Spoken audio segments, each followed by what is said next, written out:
Hello, my name is Rahim Amira, and today I will present my research on bystander responses to cyberbullying in Uzbek online communities. So, in my study, I mostly focused on how people react when they witness online harassment on platforms like Telegram or Instagram, and also what factors influence whether they intervene or remain silent. So, the research combines survey data from 35 participants, which I collected, and also it includes academic studies and institutional reports on cyberbullying and digital behavior. So the digital witness. Here I can tell that social media and messaging platforms have become a central part of everyday life in Uzbekistan. So platforms like Telegram and Instagram, they're used for communication, for news and social interaction. However, as more people spend time online, cyberbullying has also become more common. So, in most cyberbullying situations, there are not only victims and bullies, but also bystanders.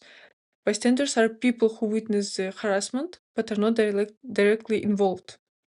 So, these bystanders play an important role because they can either help to stop the bullying by reporting or defending the victim, or they may encourage it through their silence. So, overall, understanding why people choose to help or stay silent is the main goal of my research. So, the central research question of the study is how do bystanders respond to cyberbullying in Uzbek online communities and what factors influence intervention versus silence? So, this research is partly based on the bystander effect theory, which was developed by Latany and Darley. The theory explains that when many people witness a harmful situation, individuals may feel less personal responsibility to act. So the research also considers cultural factors in Uzbekistan, such as andisha, which encourages avoiding public conflict, and okubat, which promotes helping others in the community. And finally, the study examines the role of the 2024 law on the protection of children from violence, which introduced stronger mechanism for reporting harassment. If we talk regarding the methodology, I can tell that this research used two methods. First was primary research, which was conducted through an online survey with 35 participants, and the survey asked respondents about their reactions when they witness cyberbullying, their fears, and their willingness to report harassment. Second is the secondary research. It was conducted using reports from UNICEF Uzbekistan, Freedom House, and psychological studies on online behavior. So, in case of demographics of digital witnesses, I can tell that in my survey, I included 35 active social media users. 90% of them were students of Webster University in Tashkent and were citizens of Uzbekistan. So, in terms of gender distribution, I can tell that about 75% of respondents were female and 25% were male. Most participants were young adults between the ages of 18 and 25. And this demographics is highly active on social media and often spends several hours per day on platforms like Telegram and Instagram. And because of this, they frequently become digital bystanders, witnessing cyberbullying in group chats, comment sections, or public channels. Talking of the reasons for silence, we can see that the survey identified several reasons why bystanders choose not to intervene.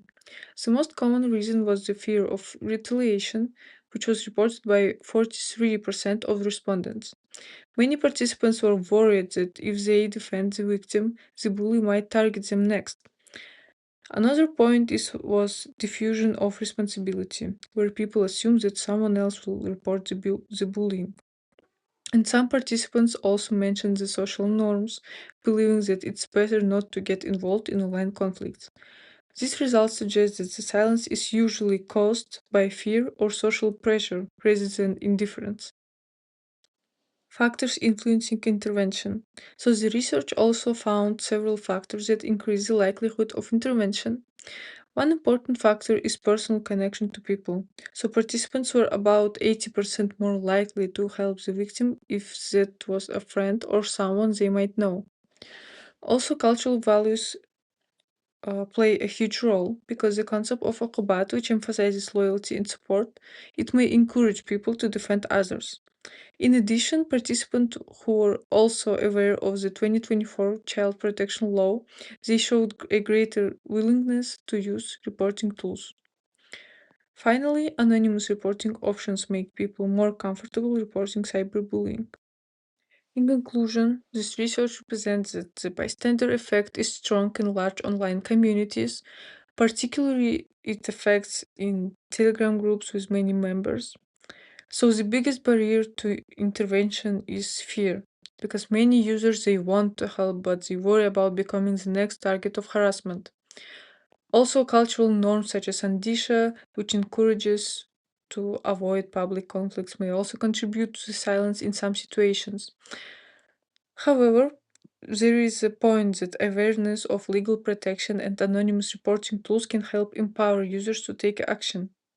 So, therefore, improving digital literacy and safe reporting mechanisms may encourage more bystanders to intervene and help to reduce cyberbullying in online communities. So, that was all for my research.